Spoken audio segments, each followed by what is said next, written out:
Hello, everyone. I guess we'll get started. It's about 3:30. So my name's Keith Babo. I'm the project lead for SwitchYard. I'm joined. Tom Cunningham. I'm project lead for JBoss ESB. Author.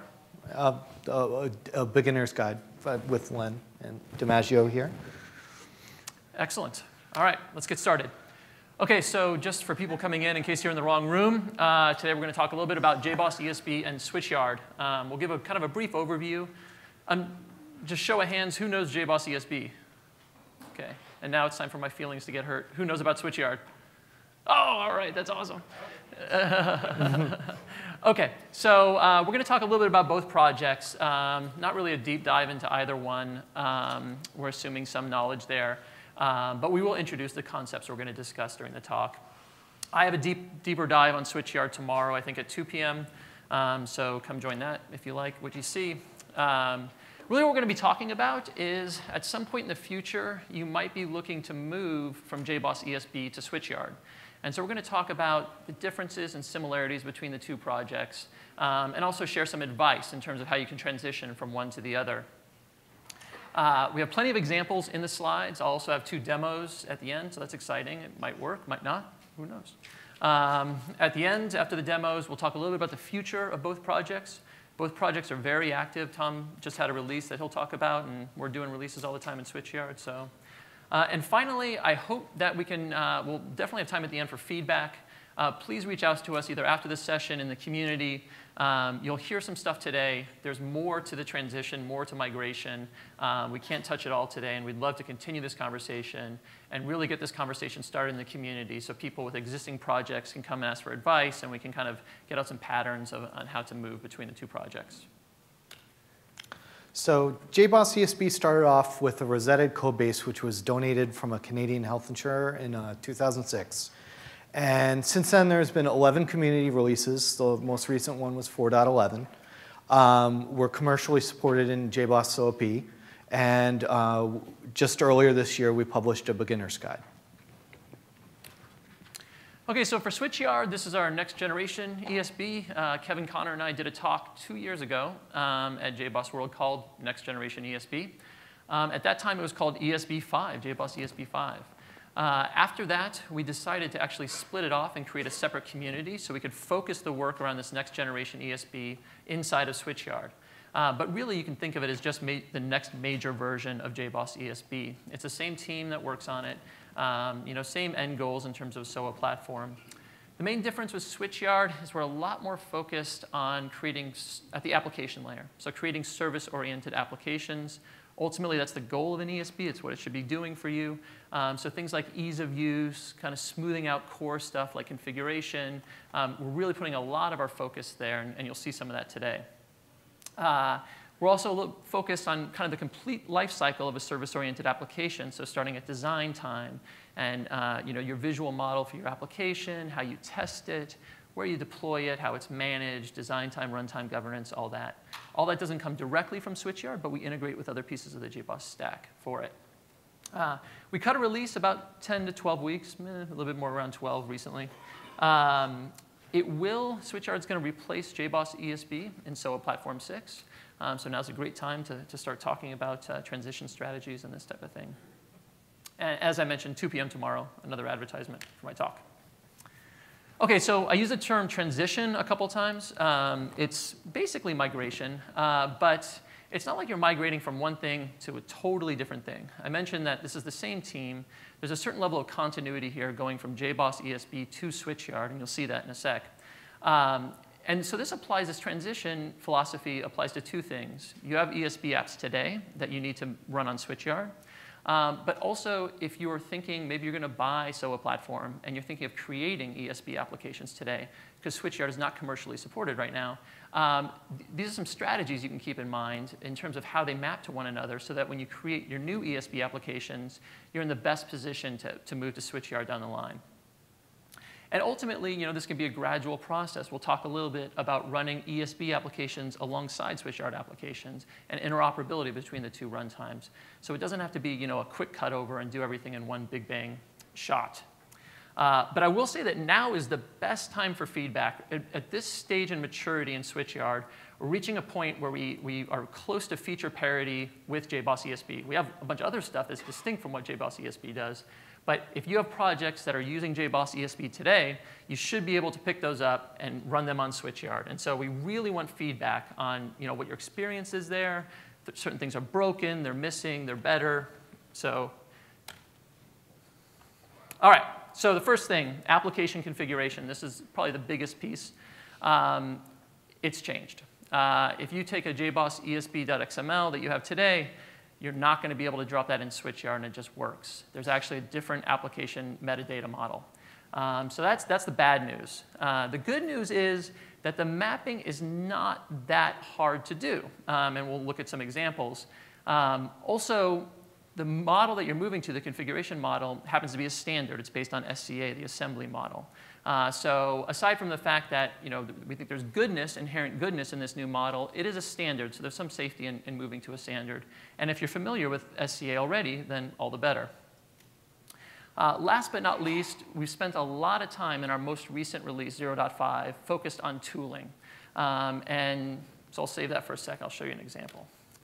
So here's an example of an ESB XML that should look pretty familiar. We won't go too in depth in it right now because we'll talk about listeners and gateways later. But the big things to take away from you have a huge providers block, which where you define your queues or whatever other data you're taking in from, and then you have your services block where you defined your services and your listeners and your actions. OK, so this is a switchyard.xml. Aside from being gobs of XML, it is essentially the same. So it's actually the exact same. When you look at the slides for later, you can kind of compare them. But this is a JBoss ESB.xml. This is the equivalent switchyard.xml. So I won't go into detail right now in terms of the bits and pieces, other than to say, yes, it's different, and also it is using SCA if you squint and look close enough. The one thing I do want to focus on, though, is that our goal is not, I wish there's some stilts or a ladder here. So wasn't planning on that. That was not my rehearsal. So the idea is this is a visual model based on that configuration, right? We want to get you out of the XML and not thinking in terms of pointy angle brackets and this type of thing, but more thinking about what your application does, right? What services are in your application? What dependencies do those services have? Which services are exported to external consumers? This type of thing. And so this is just a picture. This isn't like a diagram that I cooked up in like a paint program. This is from our visual tooling, and we'll see it in action a little bit later. But the two real important takeaways here is that first, if you were just going to open up an application in the visual editor, you get a really good idea of what it does. Here it's just a bean service, once you're familiar with what the widgets mean. But hello world is just a bean service, and it's exported outside the application via a SOAP binding called hello world service. So once you get these fundamental widgets down, it's very easy to pop open an application and understand what's inside of it. The other thing is aside from just reading or viewing what an application does, you can actually use these visual widgets to create an application, right? So now you fundamentally get a better way to understand what your applications are doing, but then you get a rapid tool for building applications as well, right? So it's a development tool. So gateways and listeners. JBoss ESB services are exposed via gateways, and they're executed via listeners, which are part of the service. ESB, and then you have ESB-aware listeners, which are listeners that are internal to ESB, and then you have non-ESB-aware listeners, which are external to ESB and the gateways.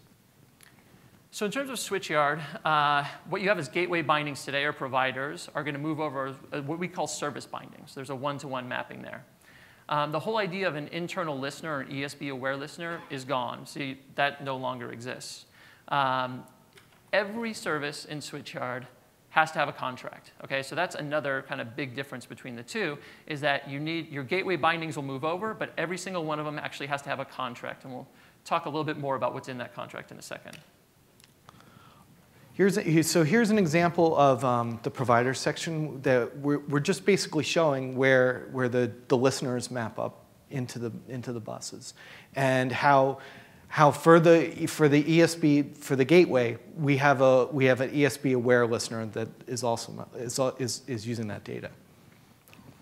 And then another interesting thing is the link, right, between the service and the gateway provider. So this one I can reach. So you can see that the service definition actually references the protocol it's exposed over, right? So it's kind of coupled to that protocol binding.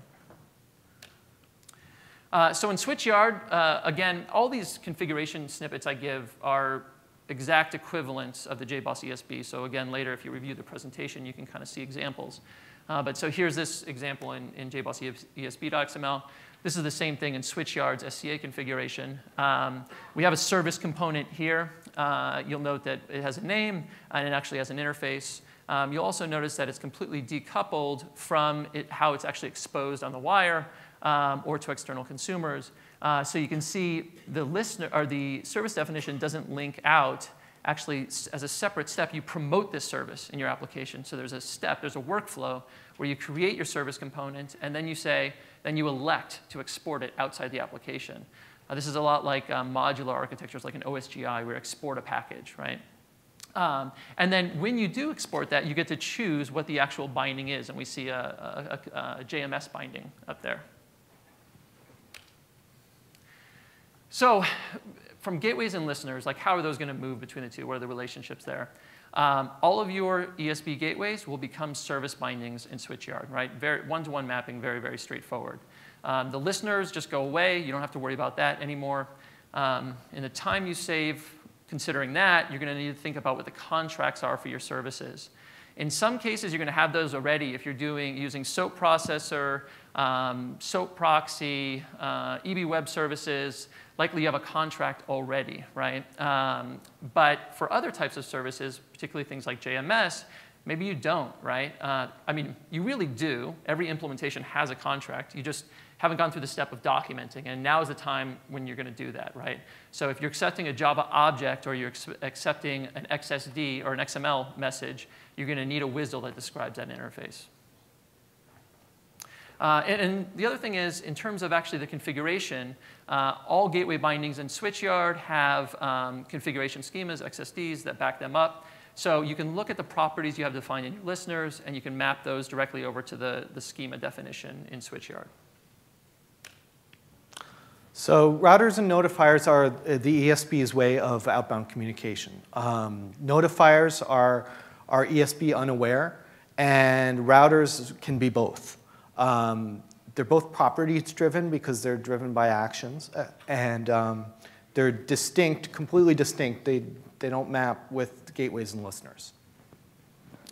So in SwitchYard, routers and notifiers really represent a reference, or what you consider in general a service dependency, right? If I have a service implementation and it's using a router or a notifier, I'm consuming a service somewhere else, consuming another endpoint, right?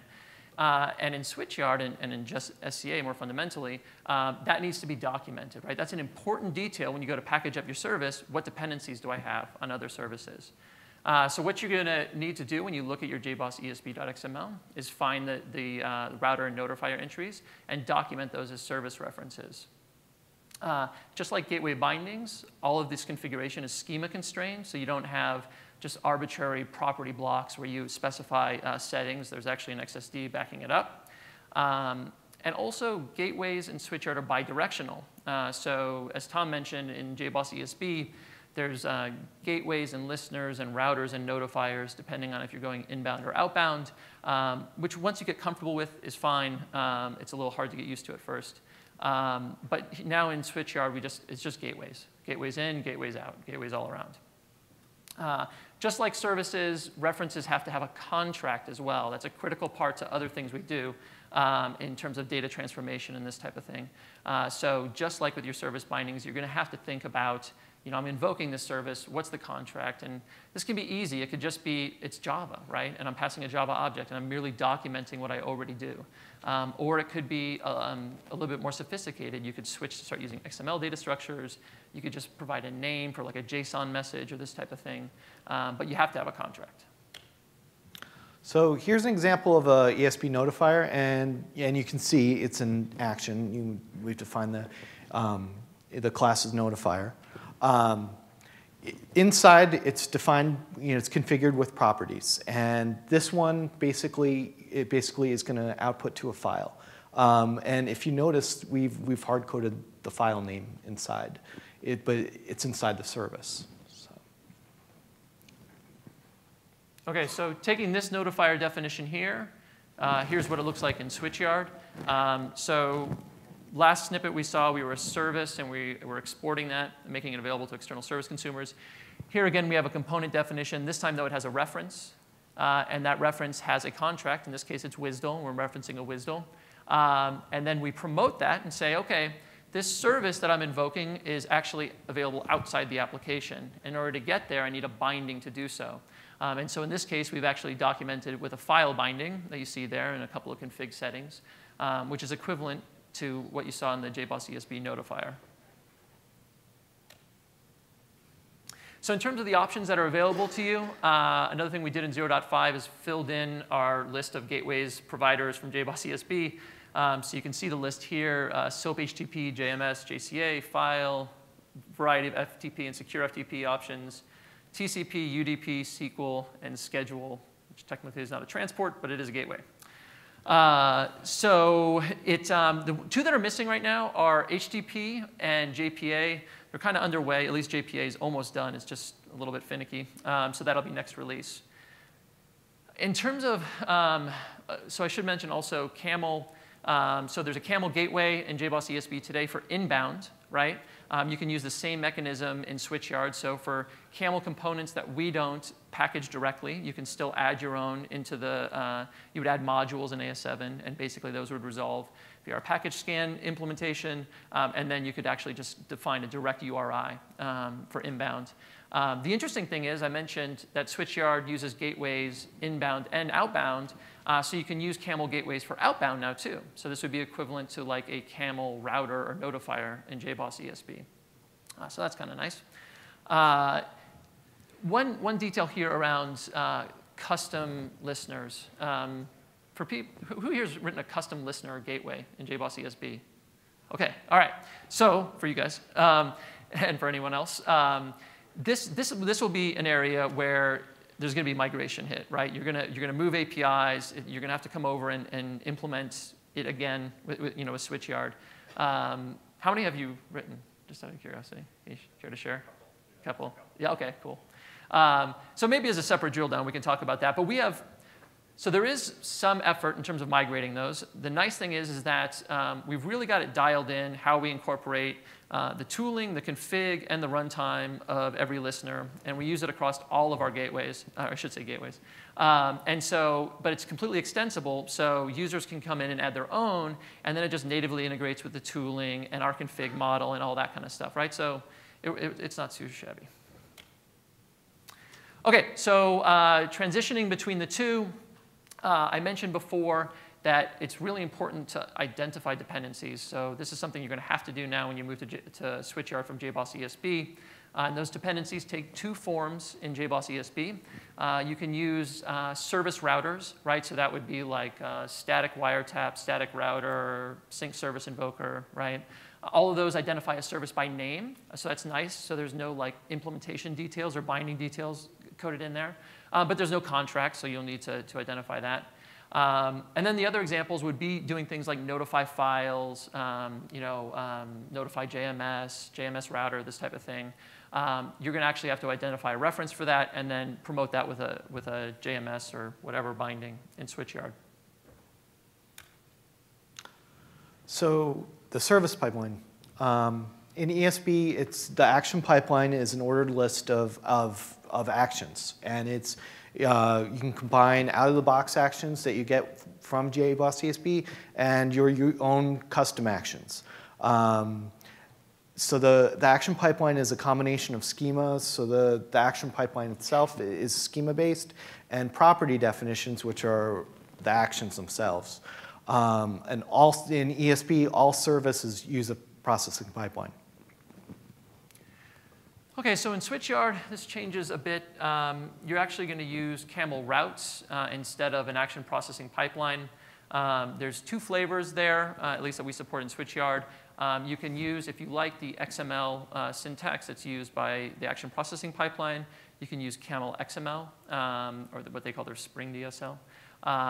Or you can use the Java DSL, so that's kind of new and fun. But both options exist, so you can use either one. The other change, and we'll talk about, I'm not going to drill too deep now because we talk about this in a second in terms of API migration, but action classes are replaced with beans. Not a real big deal there. Basically, beans in Camel are what action classes are to the action processing pipeline. But interestingly, in JBoss ESB, everything uses an action processing pipeline, right? That's how, even if you have if you have a simple Java implementation for a service, you need to create a pipeline in order to get you there, right? Whereas in SwitchYard, you can actually just take a rule, for example, a BPM process, a BPL process, and expose that directly as a service via a gateway binding without any intervening routing logic. So that's a little bit nice. So here's an example of the action processing pipeline. We've got multiple action classes here. One, just printing the message. Another, a static wiretap which will route the message. And then another content-based router that's going to route the message based on content. OK, so I'm going to show you the same thing in Camel's XML. So here's a route. And so probably the biggest difference is conceptually, these 2 things are the same. They're representing the same kind of idea, right?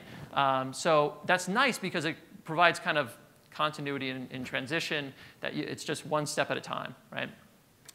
So one thing that's nice about Camel and their DSL is that it uses the EIP constructs. There's actually, it uses that syntax. So there's a processor for a lot of these things. So we can see here, we're logging a message, then there's a wiretap, then there's a choice, which is like CBR, and then I just have some XPath expressions that say, when it's this, go this way, when it's that, go the other way, right? But you know, again, a direct mapping from what you see here to this, and then same thing, this is the same route expressed using Java's DSL. So functionally, there's no real difference. It's really from your development standpoint, what you prefer. There's some visualization tools out there for Camel routes that depend on the XML DSL. The nice thing about Java DSL is that you get code completion and syntax highlighting and all this type of thing in your IDE. So ultimately, it doesn't matter to us. You can use either one. No biggie. So in terms of transitioning, as I mentioned, conceptually, these 2 things are the same. So it's not really apples to oranges, just different types of apples, I guess. But the one thing that you can do is think about whether you need an action processing pipeline at all.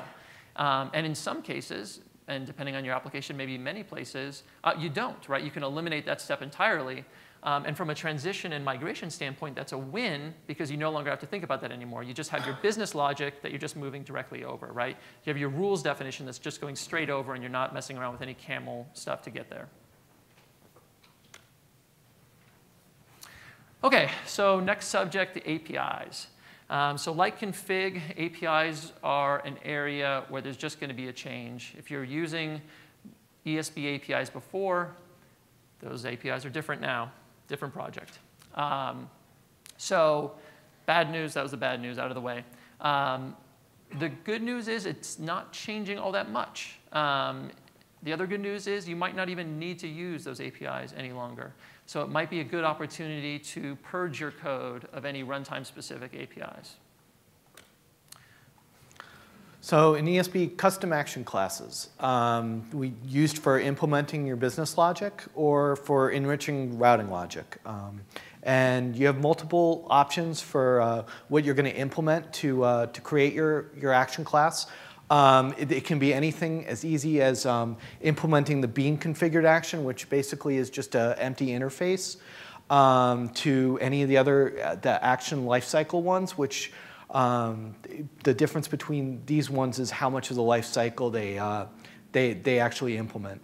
For switching to SwitchYard, the thing that you're really going to want to think about is going forward is using the process annotation, because that's going to make it much, much easier going forward.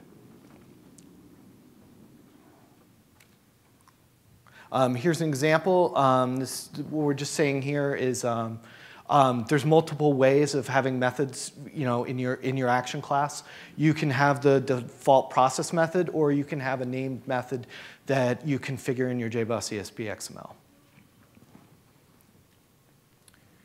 Okay, so in SwitchYard, we use CDI, so basically Java beans, essentially, instead of action classes.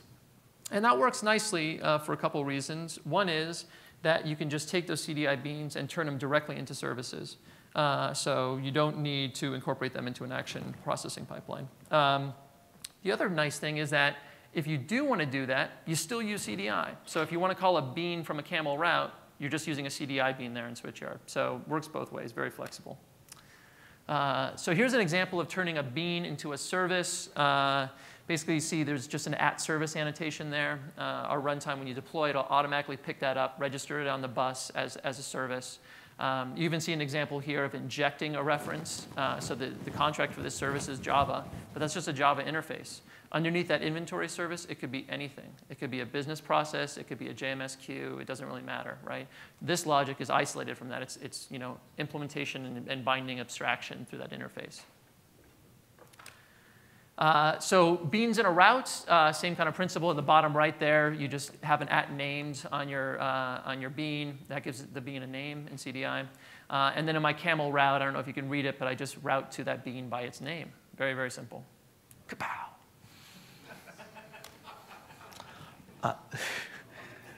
So the ESB message, it's visible in ESB because it's passed in your process method. It has lots of power, addressing, headers, and it has a multi-valued body, which means basically that the body is a map. You can pass your object into a default location or into named locations. But there's some confusion here as well because where do you put your data? There's lots of places that you can put it. You can put it in the body, you can put it in properties, in the context. Right, and that's something, so as a team, that's something we've discussed a lot in terms of in SwitchYard and how much you want to bind yourself to this message API construct, right? It's, as Tom said, it's powerful, but it also gets a little bit dicey and dangerous at times. Like people not realizing when they copy a message that the EPRs go with it, and then the addressing goes along, and then there can be, but having that capability is also kind of, it's nice. I mean, if you're aware of what happens behind the scenes, it can be powerful, right? It's like dynamite. So what we've done is we said, well, maybe having the messaging APIs are not the best thing to put right in front of the user's face. It's there under the covers. It's part of our core API. But you don't necessarily deal with it directly. And so we kind of dreamed up this idea of content and context. The content is essentially the payload of the message. And so this is what we push into every service implementation. Every bean that has a method on it that we're going to execute for a BPM process or a BPL process, it's a process variable automatically. And then context, so you can map things like SOAP headers into context properties that then can be mapped into process variables and this type of thing. But you're never touching the messaging API directly, right? And so this is an area where you might have to get off the message API to leave JBoss ESB, but you're not going to have to go back in again when you come to SwitchYard. So it's overall a healthy thing. Tom mentioned earlier, and you're spot on, if you're using @process annotation today, or you write new code that uses that, that's nice because then you just kind of move that out the door and put @named in its place and you're where you need to be. If we go back and look at that config segment that he had, so there's some lifecycle, well, there's actually, it extends the lifecycle interface, but it doesn't do anything with it. And then that's my fault that I pasted that in there. And then the config tree. So if you're using those hooks, those still exist. CDI has like a post-construct predestroy that you can use. And you can also configure CDI beans. So it's not, not super difficult, but you want to kind of consider what you're using those things for. Again, the more you're tying yourselves to APIs, runtime APIs, the less flexible your code will be. So I mentioned, maybe not use the message API if you don't have to. If you really need to do fine-grained stuff with Like a common thing is like in EAI, where you have a pipeline and you're doing a lot of complicated routing. A lot of times you need cookies in there, right? You need to pass along between endpoints, like set this property. Okay, is it set? If not, do a lookup. If it's there, bring it down. If not, then I need to route somewhere else, right? That's really where message properties and headers come into play. And in that situation, it's a nice way to handle things. So if you get to that level and you need that, then you can use Camel's message API in a Camel route to get that. So in ESB transformation, transformation is all actions-based. So your transformers and your converters are all going to be actions. We've listed a few up here. Byte array, string, object, smooks, XSLT. The next slide, we have an example. These are two transformations. As we've said before, they're configured by properties. But here's your example of XSLT action and smooks action. So transformation in SwitchYard can take two paths, red pill, blue pill, you choose. The first option is a lot like JBoss ESB. You can just basically invoke transformations programmatically or procedurally in your routes, right? So Camel has the option of converters. They have a ton of data formats. And you can also, there's transformation components like smooks, XSLT, and this type of thing that you can just invoke directly. So if you want that type of feel to things, you can continue to do that. We also have kind of a fancy new feature in SwitchYard that we call declarative transformation. I've talked about contracts this whole time and contracts this and contracts that. The nice thing about contracts is we know when you invoke a service, we know the data types that are being used. And then we can put that information to good use in a lot of different ways. And one way is by saying, I know what message you're sending, and I know what message this guy is receiving. If they need to be transformed, if the interfaces don't match, the data types of the interfaces don't match, you can declare something that reconciles that transforms between those two formats, and the runtime can automatically invoke that transformation. So this gets away from actually baking it into the provider or defining a route just to invoke a transformation. You don't necessarily need to do that anymore.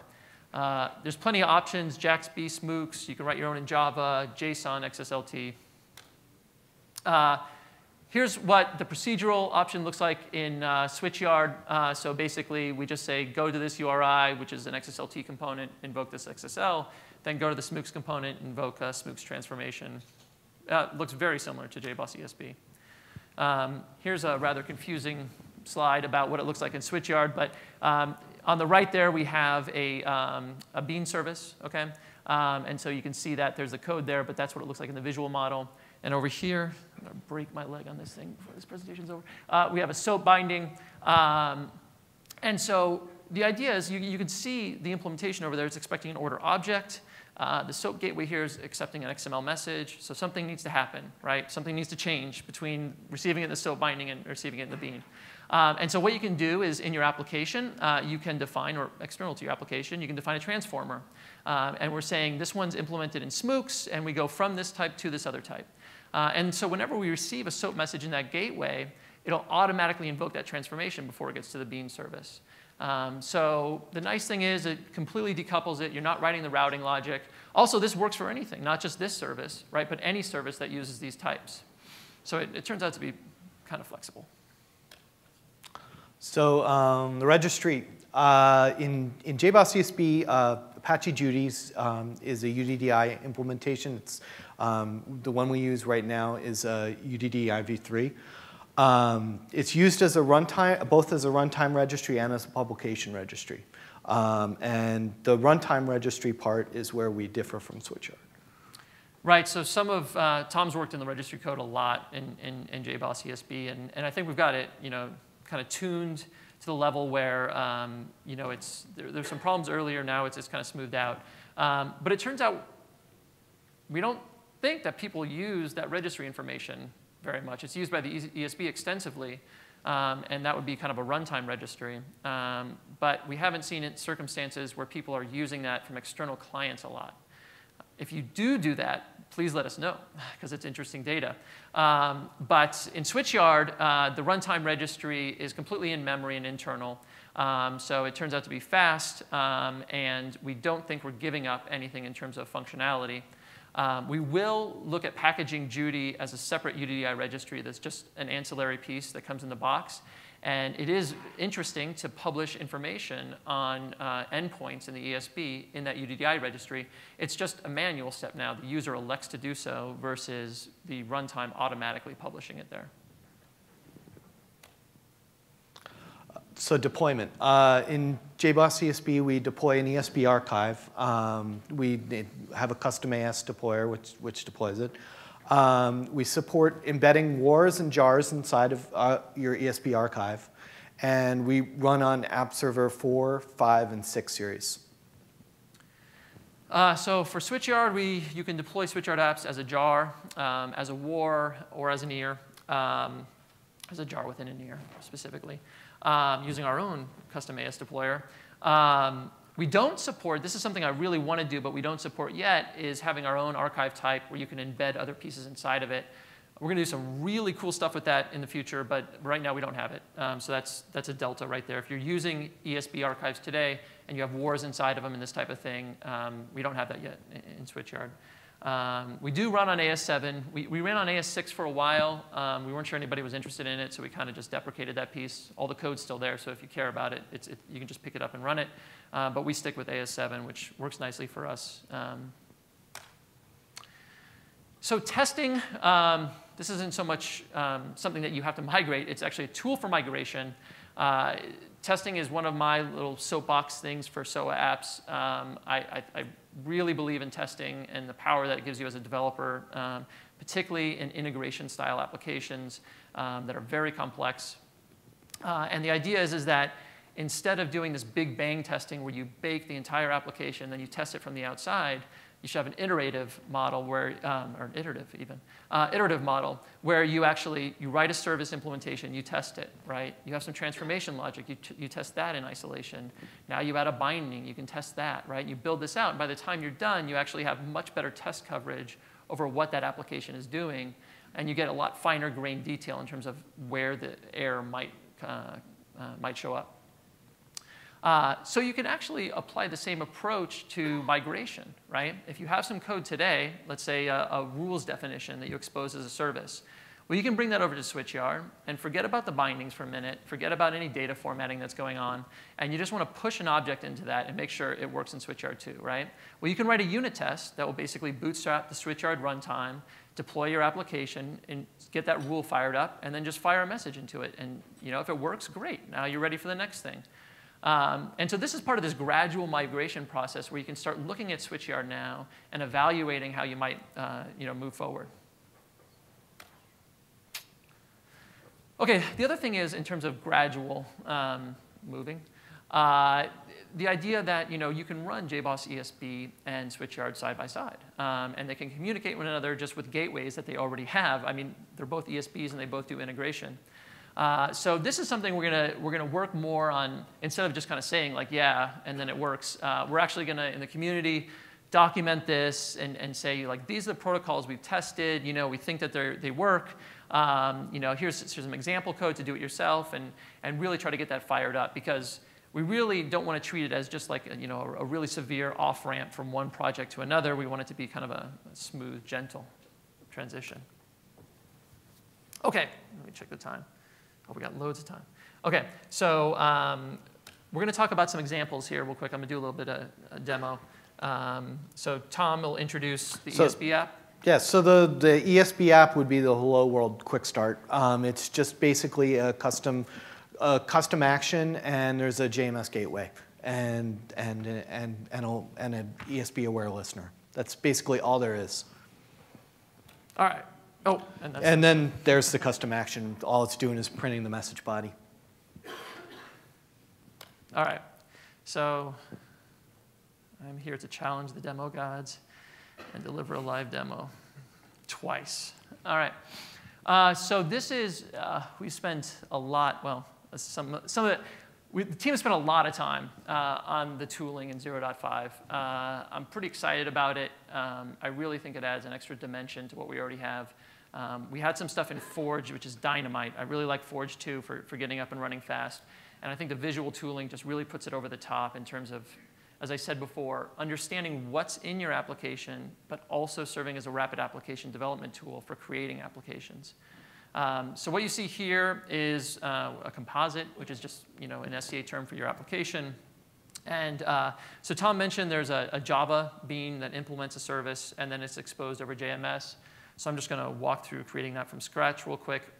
So let's see, there's nothing in here now. From the little palette over here, I'm going to select a bean component. So this is a CDI bean. We'll be good and define our contract first, which is going to be Java. Say hello world. Click finish. And we can see we got like a little service component here is what this is called. And that's the service that it's offering. If I double click on that service, this is the interface. Let me just add something like, I think it's called display message in the ESB thing, and it takes a string. So there's my contract. I'll jump back over here. This guy's missing a method now. Implement that. Let's see what, copy my important business logic here from the example.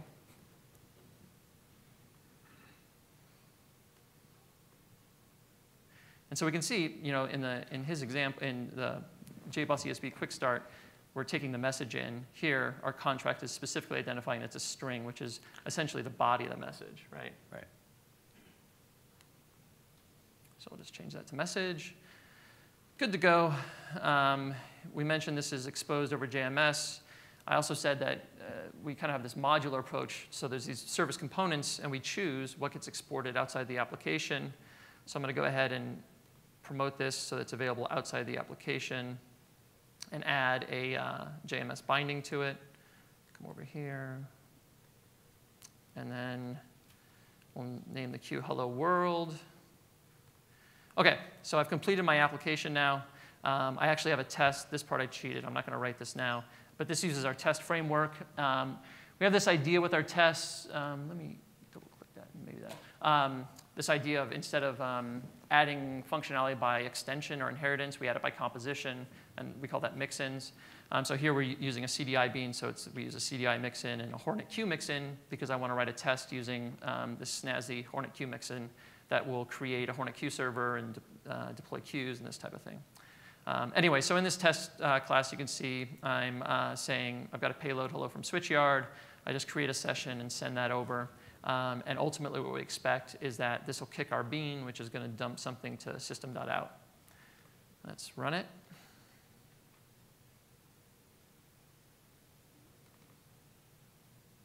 Look at all that output you get for free.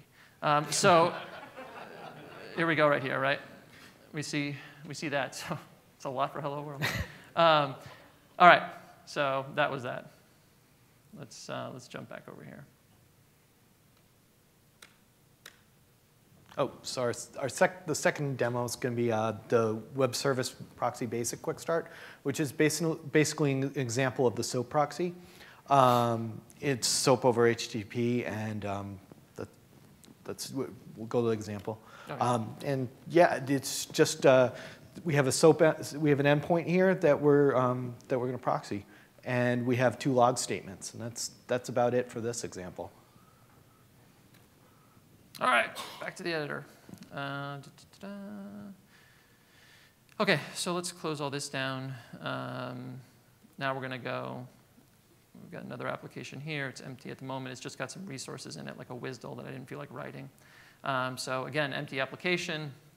And so what we're doing here conceptually is it's SOAP proxy essentially proxies between 2 endpoints, right? There's an existing endpoint, and then you want to throw up another endpoint and then do some stuff in between them. That quick start comes with a WAR that serves as the web service endpoint. So I've already deployed that in my AS7 runtime. And now what I want to do is create another application that's going to proxy in front of that. So conceptually, what that involves is we know to do some routing, we need a route. So we're going to create the Camel, and we'll use the Camel XML component here to define our routing logic. And for the contract, instead of Java, what I'm going to do is choose WSDL, and we'll name it Hello World Proxy. Tom's job was to remind me there's a bug right now that if I name 2 services the same thing as a reference, things go poorly. His job was to bark at me if I stumble across that. All right, so So there's my route definition. I'm exposing a service.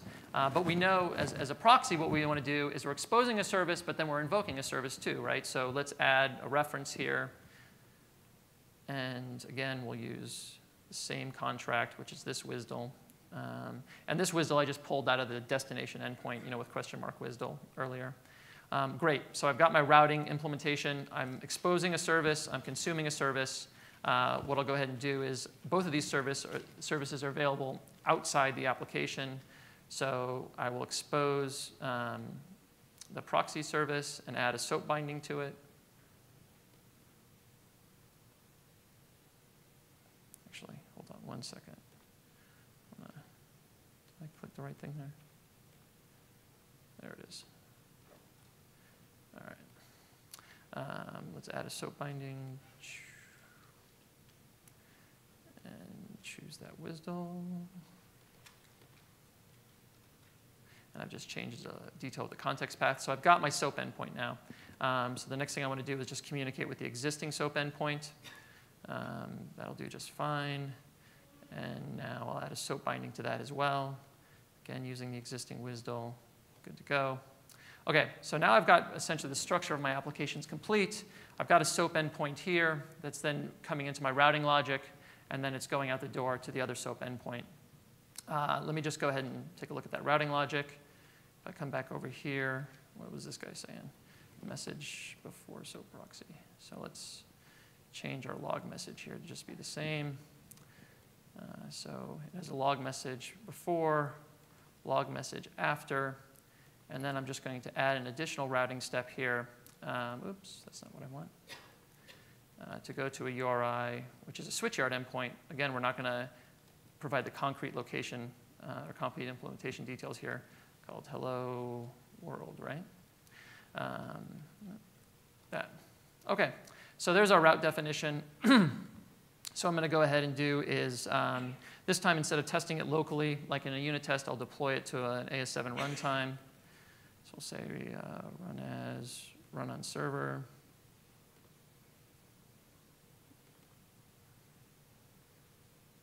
All right, so there's my address. Look at that, I just happened to have SOAP UI open. Serendipity. All right, so this is the endpoint. This is so not exciting, the end conclusion, but we'll see. George, so we're going to say hello. OK, I got the response there, but then we also notice in the log that I've got my proxy statement, so the proxy was executed as well, right? So here's the before the SOAP proxy, then it routed it, and then here's the after the SOAP proxy. So a couple other details before we leave this. I don't want to run over on time here. On the surface, it depends on what you're using SOAP proxy for, but SOAP proxy is basically, this is it? Yeah. SOAP proxy is essentially an action class that you add to your router, your action processing pipeline that will take an existing endpoint and then automatically expose it over the HTTP listener as something else. It basically copies the contract over, which is handy, and it's actually somewhat compact. And even though I was using the visual tooling, it was pretty quick, I think. I mean, I fit it in a minute or two, but maybe not as fast as just simply adding that action. The additional functionality you gain here is that now this proxying pattern that you're using with this route applies to any protocol, right? I choose my contracts that I'm using, and I could go from HTTP to JMS, right? JMS to JMS, any protocol I want to do, right? So in that sense, it actually becomes, this pattern becomes a lot more powerful.